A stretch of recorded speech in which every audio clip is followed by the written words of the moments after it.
안녕하세요. 더오름 수학 원장 이승준 선생입니다. 오늘은요, 내 아이의 공부 유명 학원에 집착하다가 망가지고 있지는 않은가라는 주제를 가지고 한번 이야기를 해보려고 합니다. 요즘에 제가 자랄 때 또 그 조금 이전이나 이후의 시대보다는 너무나 공부와 공부 방법에 대한 정보의 홍수 시대에 저희가 살고 있어요. 그래서 검색만 하고 저도 물론 유튜브를 찍지만 뭐 저는 뭐 조회수 100회밖에 안 나오는 그냥 미비한 유튜버고요. 이제 뭐 검색을 하거나 뭐 조금만 찾아보려고 해도 SNS, 인스타그램, 블로그, 유튜브 등 다양한 컨텐츠에서 그 공부 방법이나 공부법 또는 공부의 방향성에 대해서 이야기하는 것들이 굉장히 많습니다. 그런데 우리가 늘 가짜 뉴스 그러지만 그런 것들이 다 가짜 뉴스는 아니지만 각자 너무나 개인적인 생각, 저도 역시 마찬가지고요. 개인적인 생각에 대해서 이야기를 하기 때문에 뭔가 그런 것들을 볼 때마다 중심을 잡기가 너무 어려워요.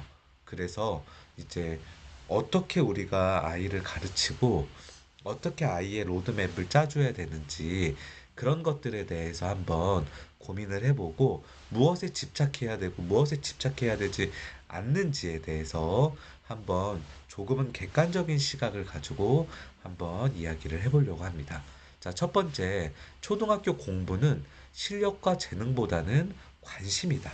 여러분, 뭐 인스타그램, 요즘에 뭐 스레드도 있고요. 뭐 페이스북, 그다음에 블로그 그런 것들을 보면요.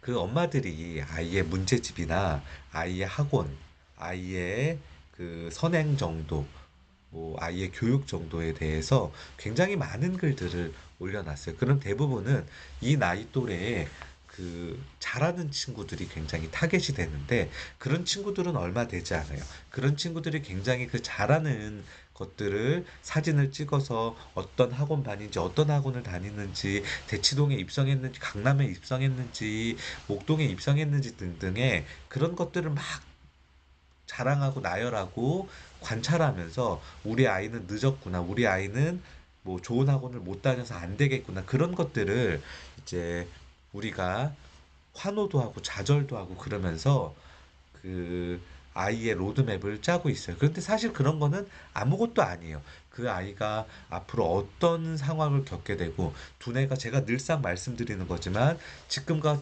같이 두뇌가 계속해서 확장하고 발전할 수도 있는 거지만 그렇지 않을 수도 있고 정체기가 왔을 때 아이가 망가질 수도 있고 여러 가지 다양한 가능성들이 있기 때문에 그런 거는 아무것도 아니에요. 그래서 제가 저희 아내한테 이야기했을 때 초등학교 학원에 저희 아내가 그래요, 저한테. 여보, 초등학교 학원에서 가장 좋은 학원은 뭐야? 그럼 저는 당당하게 얘기해요. 채점을 잘해주는 학원이다. 여러분, 우리 아이들의 교재나 그런 것들을 펴보면요. 영어든 수학이든 뭐든 선생님이 해주는 채점이 엉망인 경우가 많아요. 그러면 이 뭐든지 여러분들 표현대로 하자면 뭐든지 스펀지처럼 빨아들이는 이 아이들이 그 잘못된 채점과 잘못된 오답을 가지고 성장하게끔 되는 거예요. 정말 기본인데 눈으로 확인하고 채점을 하는 거 기본인데 그 기본적인 채점도 정확하게 잘하지 못하고 채점을 잘못할 수도 있어요, 인간이니까. 근데 그걸 수정해주고 고쳐주는 작업 자체가 잘 안 되는 그런 케이스들이 너무나 많아요. 여러분들이 생각하는 그런 좋은 학원들, 뭐, 물론 좋겠죠. 그런데 여러분들이 생각하는 것보다 거기에서 우리 아이를 가르치는 선생님이 실력이나 인성이나 아니면 학력이 여러분들의 생각보다는 높지 않아요.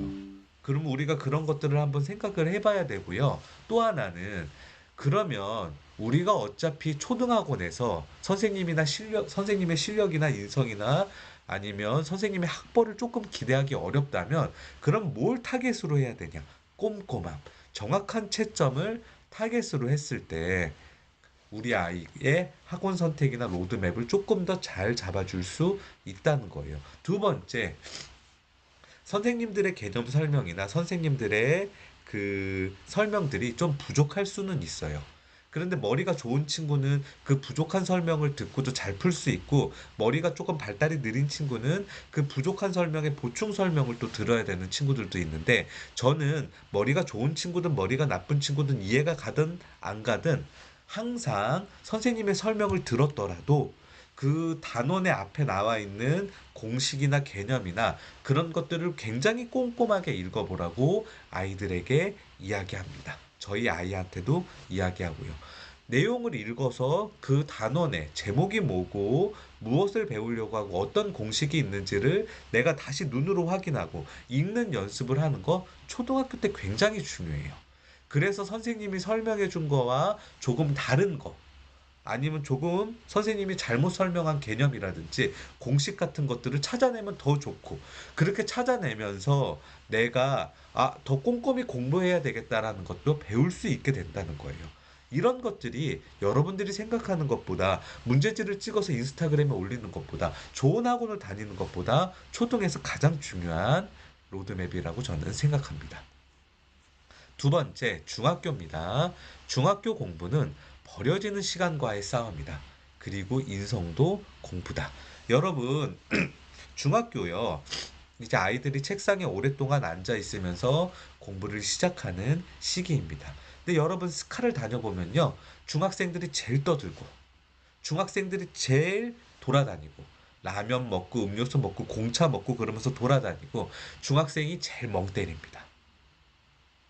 부모님이 알지 못해요. 우리 중학생 아이가 공부를 진짜 열심히 하는지 안 하는지, 앉아있고 멍만 때리는지 집중을 하는지, 이것들, 내가 중학교 때부터 순 공부 시간에 대한 위기의식과 내가 중학교 때부터 순 공부 시간에 대한 인식을 가지고 있어야 돼요.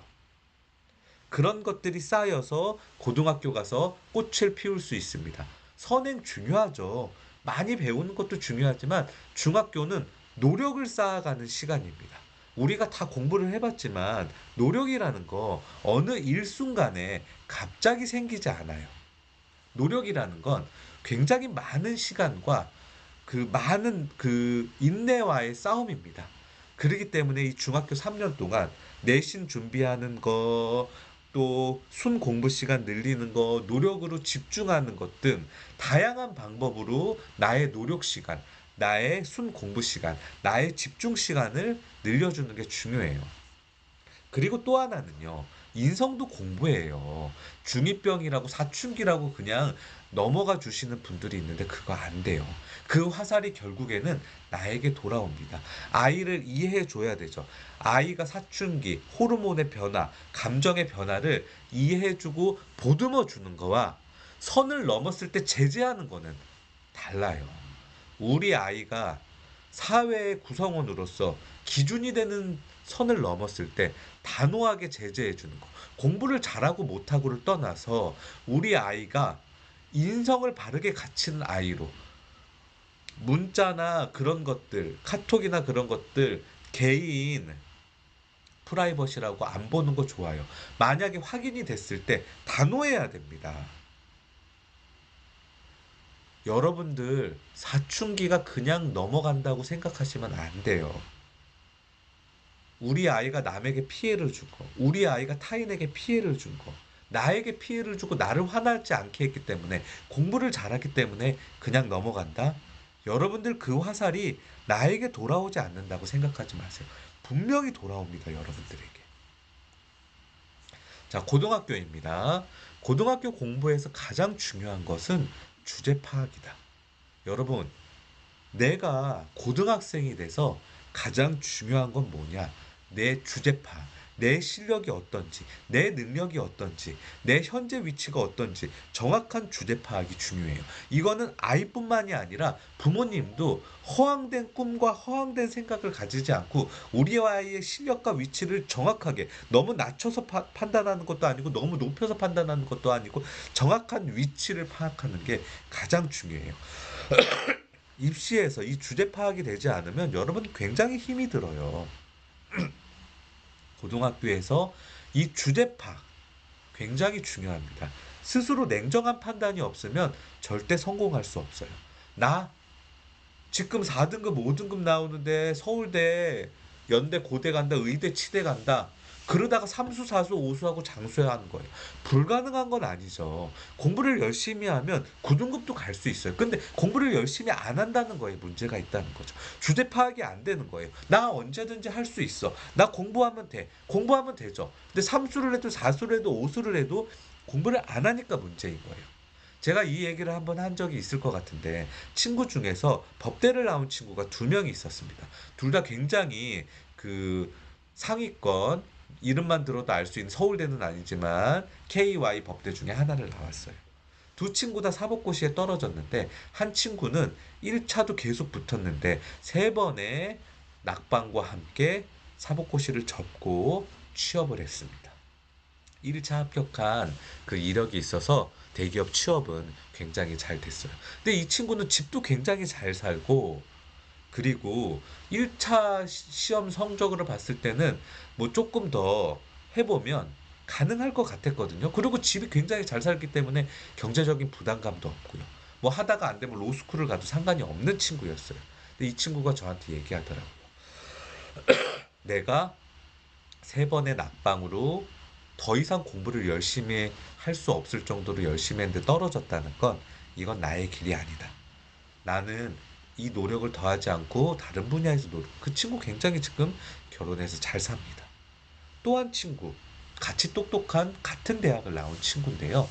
늘 허풍이 세고, 아, 요번에 할 수 있어. 그리고 술도 많이 먹고. 결국에는 장수생이 돼서 고시 낙인이 되고요. 마지막엔 공무원 시험 본다 그러다 공무원 시험 자체도 안 되고 지금은 연락이 끊긴 상태예요. 여러분, 이만큼 내 주제를 아는 거, 내 주제를 받아들이는 게 굉장히 중요합니다. 이거는 아이도 중요하지만 우리 부모님 역시 굉장히 중요하다는 거 꼭 생각해 보셨으면 좋겠습니다. 오늘은요, 내 아이의 공부, 유명학원에 집착하다가 망가지고 있지는 않은가라는 주제를 가지고 한번 이야기를 해봤습니다. 여러분, 시청해 주셔서 감사합니다.